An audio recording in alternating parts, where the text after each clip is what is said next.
Hey, welcome to episode number 22 of the Go-To Physio podcast. In today's episode, we chat to Katie, a sports massage therapist from Cornwall. I hope you enjoy the show. Hey, welcome again to another episode of the Go-To Physio podcast. My name is Dave O'Sullivan, and thank you as always for your attention and listening to the podcast. Well, we are at episode 22. It's absolutely flown by, and we go back again this week after talking last week at some of the Therapy Expo highlights and key takeaways to how therapists in the real world are implementing this information. So again, if you know anything about me, I'm obsessed with making this information actionable. I'm obsessed with all the content that we teach in the mentorship, making you able to apply or empowering you to able to apply it in the real world. It's not just about critiquing papers and, sounding smart and nitpicking every single thing, whereas actually at the end of all that, where do we go next? What can we do with the person in front of us to help them not only recover their confidence and their body, but build resilience as well? And I think that's very, very important. And today's guest, Katie spoke to me. I remember I think she spoke to me in 2016. She was very skeptical coming on the mentorship. She was afraid it might go over her head, and she didn't come on the mentorship, to make a long story short. And then the following year, I think it was 2017, she actually came onto it. And Katie's been one of the I suppose the standout therapists, really, that in terms of they've started with pretty much nothing. She was working for a physiotherapy practice herself, and she wanted to get her own place up and running. And she's now gone from, as I said, working for someone else to now being in a position where she's actually getting someone to work for her.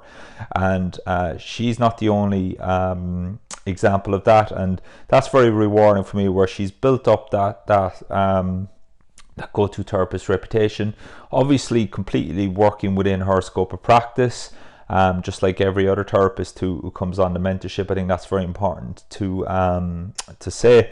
But what Katie's done really is not only grown as a person, in terms of, we've seen the roller coaster, so to speak, of the first few months with Katie. But why I'm really, really proud of Katie is because she's actually implemented and she's stuck at it. She's had some really good wins, and she's had a couple of cases where it knocked her confidence a little bit, just like any therapist. And then she's stuck at it, and she's coming out the other end of it now. And I wish her every success, and she deserves every success that she gets. So without further ado, let's listen to Katie's story. It's very inspiring, and as I said, I'm very proud of Katie's journey, and who better than to tell you it but herself. So without further ado, let's hand you over to Shane and Katie Evans. So thanks to Katie for coming onto the podcast. Katie's a soft tissue therapist working down in Cornwall near Penzance with Movewell Soft Tissue Therapy. So do you want to just introduce yourself, Katie? Tell us a little bit more about yourself, and your work environment. Yep. Hi, I'm Katie. I'm predominantly a massage therapist, but with a new title as soft tissue therapist when I upskilled to a level 5 diploma in soft tissue therapy 3 years ago.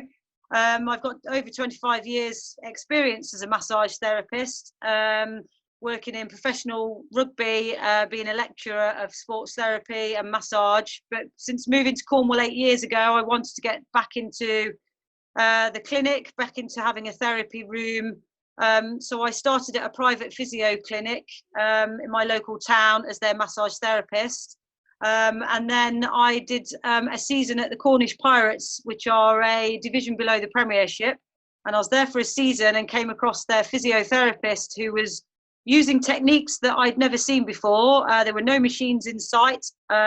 His results were incredible. He was getting the players back on the pitch a lot quicker than I'd seen before from my previous experience 20 years ago when I was in Premiership rugby. And I just asked him where his training was and where he got his skills from. And he mentioned the mentorship to me and David. I think it was quite early stages then. We're talking 3 years ago now, maybe 4 years. So I inquired to the Pro Sport Academy. spoke to David, and it just didn't seem quite right at the time for me where I was at. I wasn't confident enough. I didn't feel as if I had the knowledge. But after I'd redone my level 5 soft tissue therapy diploma, I contacted him again and said, I want to step away from just being a massage therapist. My body was starting to crumble a little bit and I was getting quite a few aches and pains. So after our second discussion, and I went up to Huddersfield to the refresher course just to see, if it was for me, and I absolutely loved it. So I've been part of the mentorship now for 2.5 years. I did a full year with them, and then they changed it to, I think, a 90-day one. So just in my own time, decided to go through all the content again. So I've got a lot of experience now with the content, with what the mentorship offers, and I'm about a year in with my own practice at home now, working from a cabin in my back garden, utilising the mentorship fully every day, and I'm gladly away. I'm still doing a lot of massage, but I'm drifting towards 60-70% of using the mentorship. So it's resting my hands, resting my body in a way that is what I needed. So for me, it's been a very long journey, but it's been at my own pace, and I feel like I know the system now quite well. Yeah, no, definitely. It's been really good seeing your development, Katie, over the last kind of couple of years. Definitely, and seeing how you've grown as a therapist. And I think you made some good points there, and we'll talk a little bit about kind of the results and stuff you've been getting since a bit later on. But it's actually just cued a few things in my mind. We were back at Therapy Expo last week, and we actually spoke to a number of soft tissue therapists and massage therapists, and they kind of said the same kind of thing as you, as if they weren't sure whether the mentorship would be a bit too advanced for them, or whether they're not going to be able to keep up with the content. And I suppose, could you just share your experiences of your initial impressions of the mentorship when you first came on? How did you find it initially? I know the mentorship's changed since I first went on, since I started, because it was over a year. So I'm glad I had that experience over a year. Yeah. The 90-day one for me personally would have been a little bit too fast.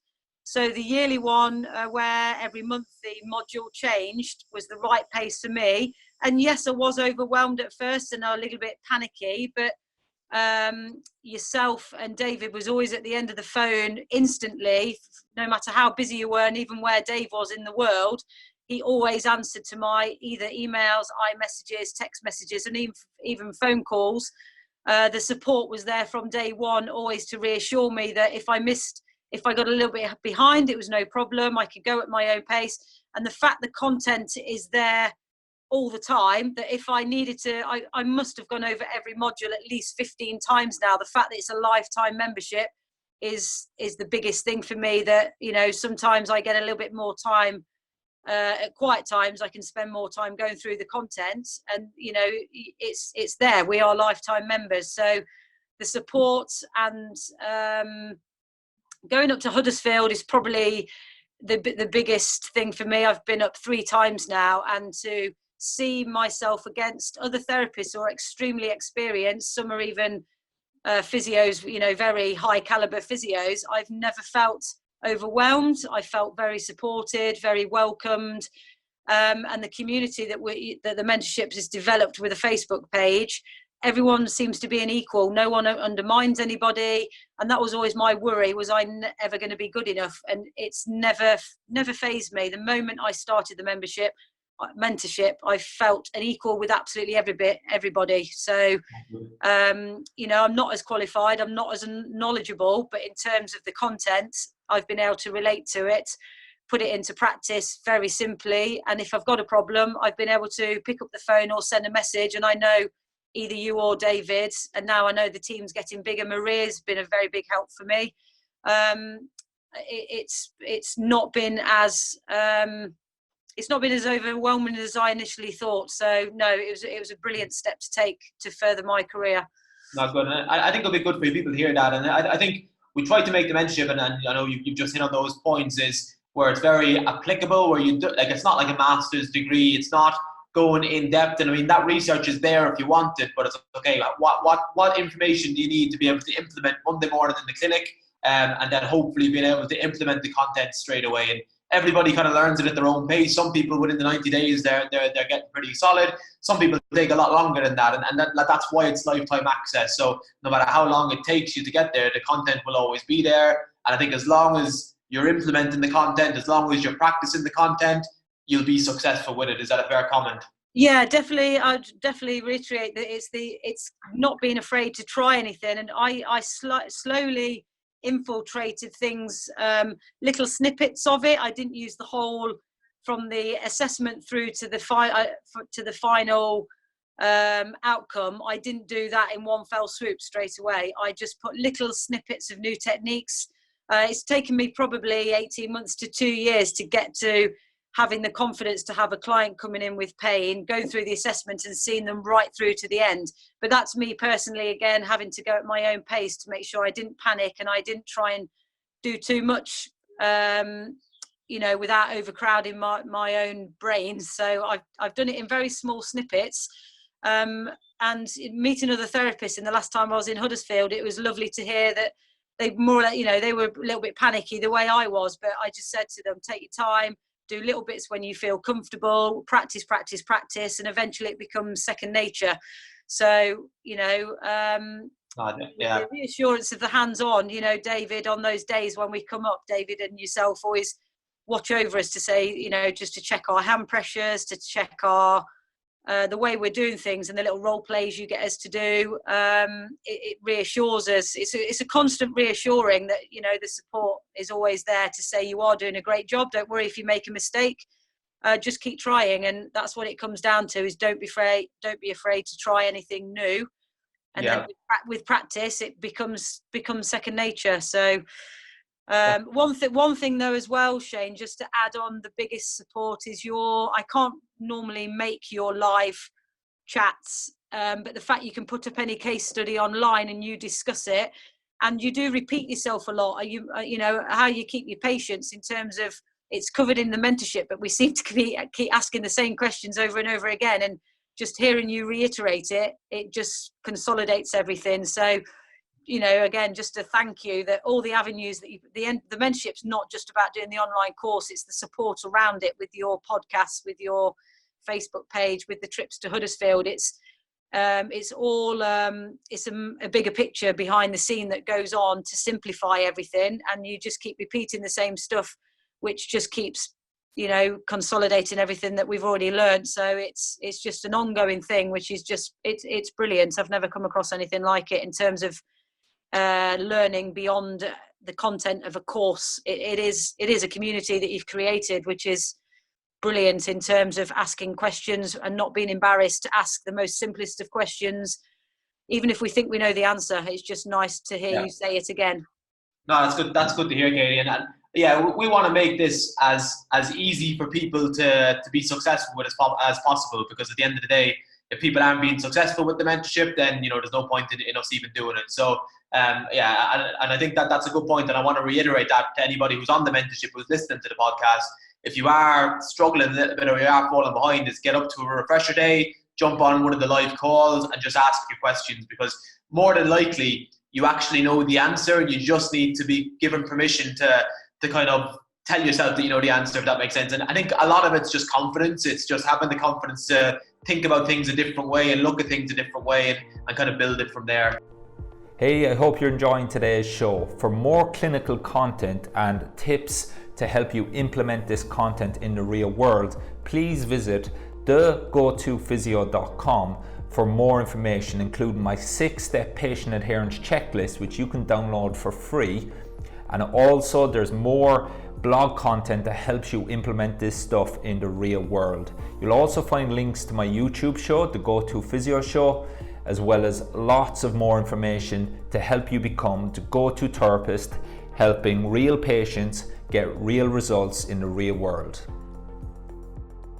So obviously it's about an 18-month journey for you, Katie, so I don't expect you to remember everything, but can you remember kind of in the early stages, first few months, kind of what did you start to notice in terms of like small wins or your first results that started to give you a bit of confidence that you were starting to kind of get it and starting to be successful with it? The biggest thing for me was not being a therapist who just sat there. Someone came in with pain and I zoned straight in on that area. The biggest thing for me was sitting down with them and listening to them talk, and the comments that I've had in terms of I am the only therapist who's actually sat and listened to them, not about the pain but about their story, about their emotions, the stresses they've got going on in life, and what they actually want to achieve.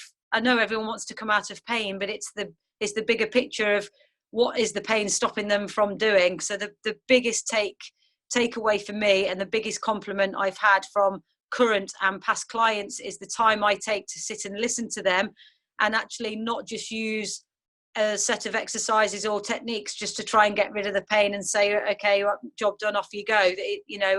They come to me for, it's a little bit of nurturing, and the fact that they listen, they're allowed to sit there and actually do more of the talking than myself in definitely the first session. But we build up a rapport and a trust and a relationship, sometimes even friendships now, just by stepping back a little bit as their therapist and letting them lead the way. So they know why they've come to see me, and they know where they want to get to. So they're going to stick to their exercises and stick to the plan that we put together. It's a two-way relationship, and the biggest thing that they've said is it's not just sitting down, this is the problem, again, straight into treatment. Straight into treatment. They love the fact that I sit. So the objective assessment and just going through all the series of questions, that's the biggest takeaway. And then the main one for me is having the skills of a massage therapist. I always thought I was good with hands-on, but the hands-on that you and David has taught me in terms of the muscle tendon junction work is just being mind-blowing in terms of results. I've always, as a therapist, you massage the muscles, you do a little bit of advanced muscle techniques, and nothing has hit the spot, as well as the lengthening of tissues and looking at the body as a whole, and what's shortening and what's lengthening. So from a very hands-on person, it's just really the biggest change for me is the different techniques that are not so strenuous to me, but they have a bigger impact on the client. Nice. Yeah, and I think that there's some really good points there. Again, is it's almost just giving yourself permission to slow down, listen to the story, Absolutely. Moves, think of the bigger picture, and I think that gives you a lot of clarity rather than just jumping into think, okay, I need to get rid of this pain as quickly as possible. It gives the therapist a lot of clarity, which in turn, if you've got clarity, you're able to explain it well to the patient, which gives the patient a lot of clarity as well. So I think you've raised some really, really good points there. And I think half the time it's just about giving yourself the permission to slow down and just look at the bigger picture, look at the story, look at the object. Yeah. Well, sometimes I've had sessions which was very nervous for me, being a hands-on therapist. Sometimes I've had the odd session where I've actually not even touched them. We've just talked, we've done relaxation drills, we've done breathing. The breathing has been so powerful. That was another one actually in the very initial days, the power of nasal breathing and the slouching and the rib cage movements. That's been absolutely massive for me. So sometimes I'd sit there and I remember ringing Dave to say, I can't believe I've just done a session and I've not touched the client, and they've walked away feeling absolutely amazing. And I was really nervous about doing that, and I almost had to ring, I don't know if I rang you or rang him to ask permission whether can I do a session and actually not touch them, and you said yes, absolutely. And the power of that was that I'd say that was within the top 3 of the biggest changes for me over the course of the last 2 years. No, definitely. I mean, we have that as well. I mean, we cut about 2 years ago now, we cut our initial assessments down from 45 minutes to half an hour. So a lot of the time in the initial assessments in our clinic, we don't actually have time to treat. But we thought we'd face a lot of backlash, but our experience has actually been the complete opposite, where the majority of patients are a lot happier when they leave, having been listened to, they understand the problem, and now there's a plan. People love to have a plan, and I think sometimes that's even more valuable than giving them pain relief in the first session. Is just giving them a plan so they know, okay, for the next 6 weeks or the next 8 weeks or whatever, this is what I'm going to be doing week by week to get to my end goal in 8 weeks' time of being able to do X, Y, and Z. And I think that's massively, people underestimate how important that is. Yeah, definitely. Yeah, having a plan for them and also for me as a therapist, it is, the busier you get, you haven't got time to read through the history of notes. So when you just see a very small snippet of where we started off, using the whiteboard, using the graph of where they are now, where we want them to be, it speeds up the process of this is where we're at now. We're in week 4. This is where we need to go to keep going, step by step stages. Whereas before it'd be, what are we going to do today then? And definitely. It's just made it a lot more slick in the way we treat. And as you say, I have slowly this last 6 months since I came to Huddersfield last time, I'm now doing half-an-hour appointments, which I would never in a million years have thought about doing that 2 years ago. Everything to me was an hour. It's got to be an hour for me to feel they were getting value for money. It had to be an hour. But now I've got absolute confidence to say, my treatments are a half an hour, and it's again, that's been a massive change in the way I practice. And it is the way forward. People actually don't have an hour to spare once you've considered travel as well, and I am quite remote, so loads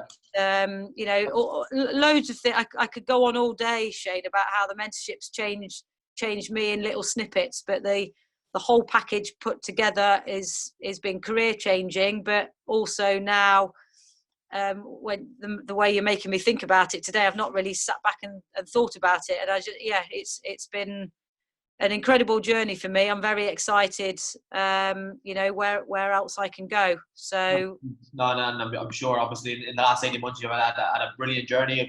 We've enjoyed following you. I'm sure that's going to continue on even further. I think you made a really good point there about the half an hour sessions as well. I think sometimes it's if you need an hour, I think it's almost like a symptom again of a lack of clarity. I think if you've got clarity of exactly what do I need to achieve, and sometimes having less time forces you to prioritize. Okay, what's the one thing I can do today to actually benefit this person and improve their quality of life? And when you have that clarity, kind of magic starts to happen. When you're really focused on one thing rather than trying to throw everything at something and hope something sticks. When you're really kind of when you've got clarity and you're really focused on trying to improve one thing, I think that's when the real results start to happen. I think that's for you again. That's a big sign of confidence in you that you're able to cut those hour sessions down to half an hour now. So no, good job on that. And realistically, sometimes I have a plan in my head, and sometimes I actually don't get the results that I thought would happen on that day. And it's either, it's been a big learning curve. I've either gone too fast, or they've just not responded to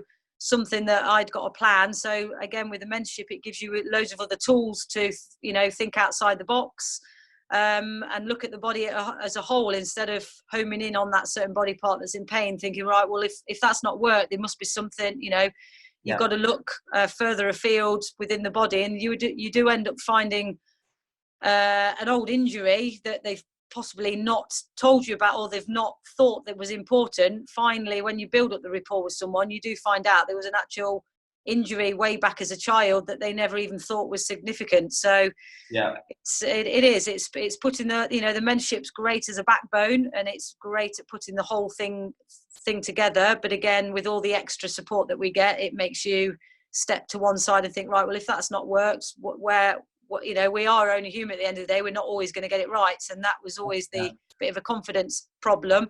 But you armour us with so many tools and the way we can think laterally that you always get there in the end. Definitely, and I think that's the power. And I'd advise this to anybody listening, even if it's not the mentorship, you need to have a system. And I think when you have a system, and like Dave will put his hand up, working at the highest level in elite sport, you don't always get it right the first time. But once you have a system to fall back on, like you just mentioned, when you can reason, okay, that hasn't worked. Why hasn't it worked? What else is involved? And eventually, 2 or 3, hypotheses later, you'll get to the thing you were looking for. And I think that's the importance of having a system, so that if things don't go right the first time, you've got something to fall back on to figure out why and be able to rectify that pretty quickly without, chasing down the wrong path for ages. It's that test, treat, retest. It's either worked and you're going to continue it, or it's not worked and you're rejecting that hypothesis and moving on to something else. Yeah, and it's not to be afraid that, for where Dave's at now and who is using his system that he's devised, and he's using it, as you say, on elite athletes. I'm not going down that route in my career. I am using everyday Joe Blogs people. I'm using elderly people. I'm seeing People who just want to be able to go shopping and have a long, for us, it's about car journeys, sitting in a car all day, and they don't want to be in pain. So everything that he teaches us is not to be afraid that it's only for professional athletes. It's not. I use it on everyday people every day. I don't end up going to the higher levels of exposure like athletes would, and that's a lot again that scared me a little bit about the mentorship, thinking, is it only for people working with athletes who need to get back to sport? But it's not. It's so simple. It's so relative for anybody who walks through my door, and that's the beauty of it. I'm confident when I get an athlete through the door, and I'm confident when I get a grandma through the door who just wants to do carry on doing a Pilates or yoga class. So it's varied for anyone who walks through the door, and that's again, I feel my array of clients, that it's massive. Whereas, some people may look at the mentorship saying it's only for people who work in the sports environment, and it's not. It is for everyone. It's that simple. It is for everybody. Yeah, and that's a good point. That is something we get a lot, actually, where people, have an assumption that it's just for pro sport, and I suppose that's what Dave's background in that. But again, I'll reiterate that, where I treat in the clinic majority of my time. And my predominant patients are 55 to 70 with back pain. So the human body is the human body, and like you said, obviously your graded exposure might be a little bit different depending on the patient, but the system works no matter what kind. And again, it works on children, it works on teenagers, it works on adults. It's a way of looking at movement. It's not a way of looking at athletes. I think that's a really good point. So just the question I always finish on, Katie, is I just want to find out what's your plans then for the next 12 months. So what are your plans for the future? The plans is I'm quite comfortable with client numbers at the minute. That was my first aim, is just trying to get more people through the door. So now I'm, should I say, ticking over quite nicely in terms of what I can fit into the day, because I have school run morning and night, and then I'm a taxi.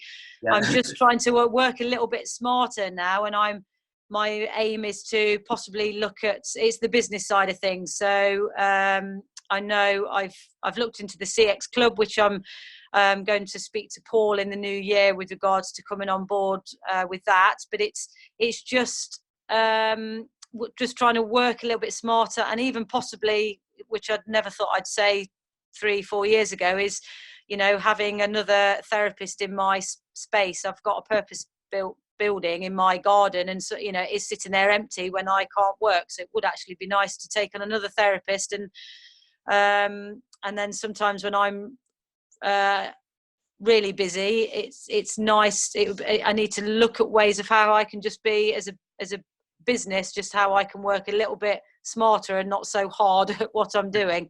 Yeah. Good, yeah. So it's more business goal for me in 2000. Where are we at next year? 2020. Yeah.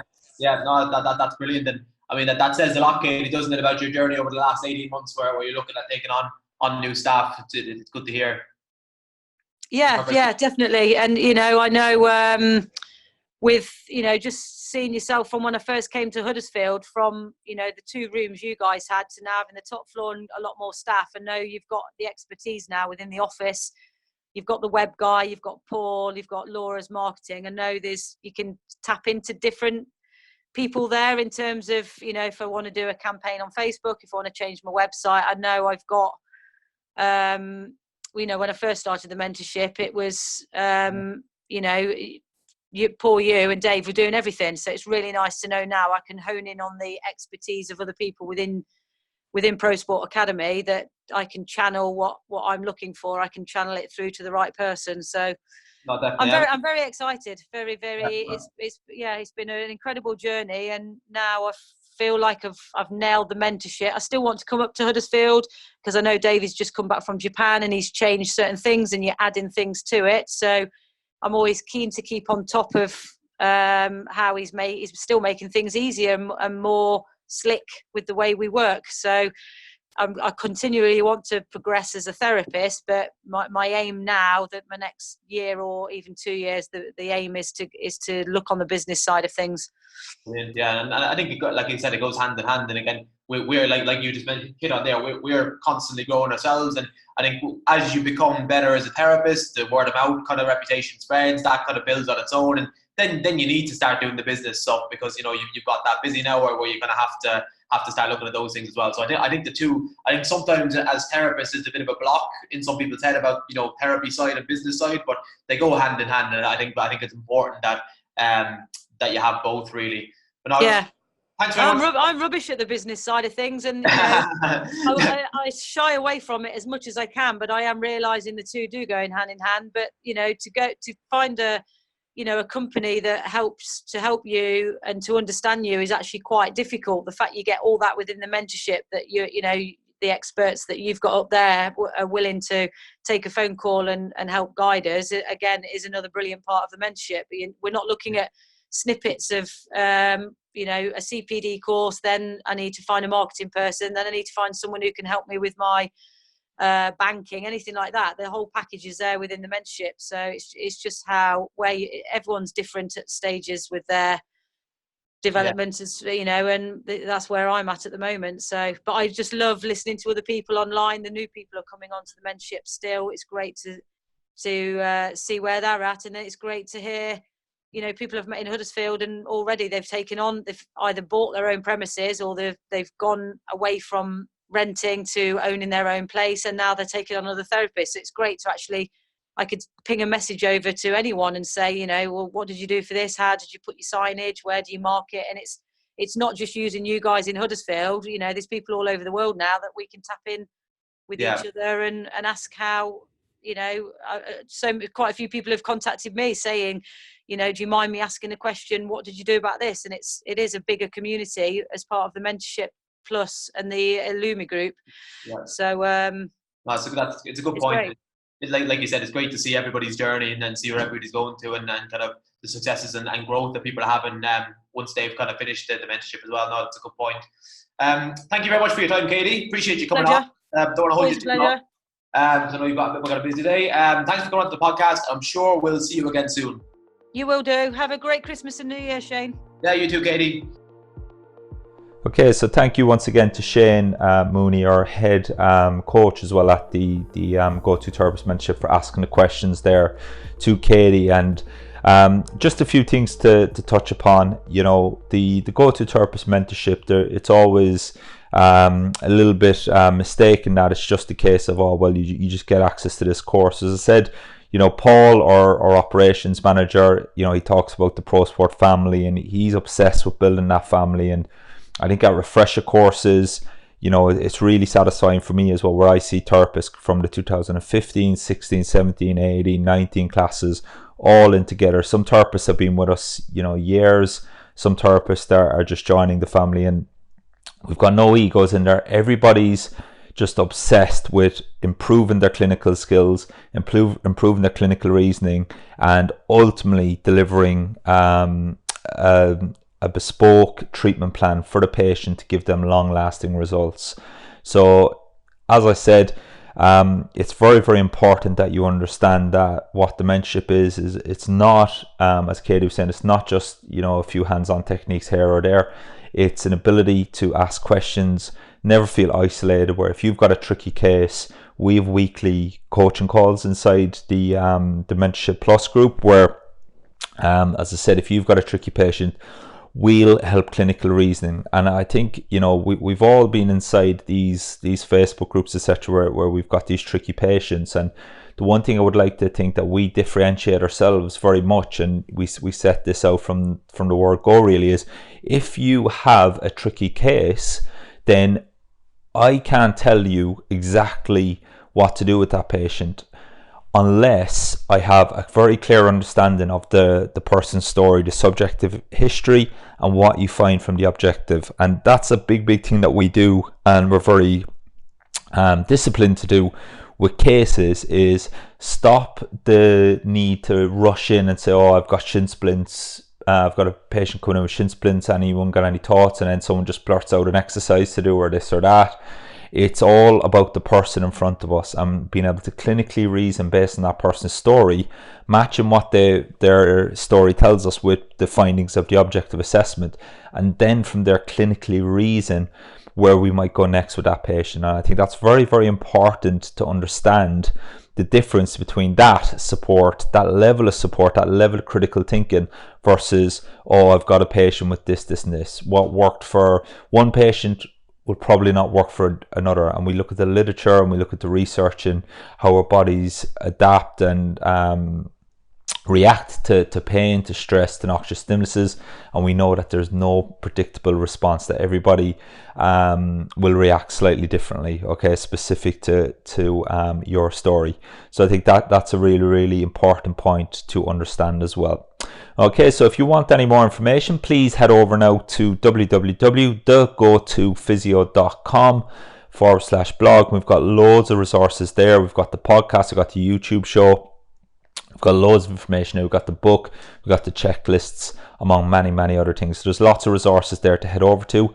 If you want to make 2020 a year where you get confidence and clarity, you can structure a clinically reasoned graded exposure treatment plan from the first session right through, especially bridging that gap from that low level rehab on the bed to the higher level, then please head over to thegotophysiocom.com/mentorship, and we'll give you all the information there also about what the mentorship is all about. And as I said, if you're a good fit, then we can really make a difference in not only the therapist's life, their confidence, their ability to enjoy working on a day-to-day basis, the ability to think more, treat less, the ability to save their hands, the ability to skyrocket their confidence with exercise, movement, and be able to deliver that step-by-step graded exposure plan.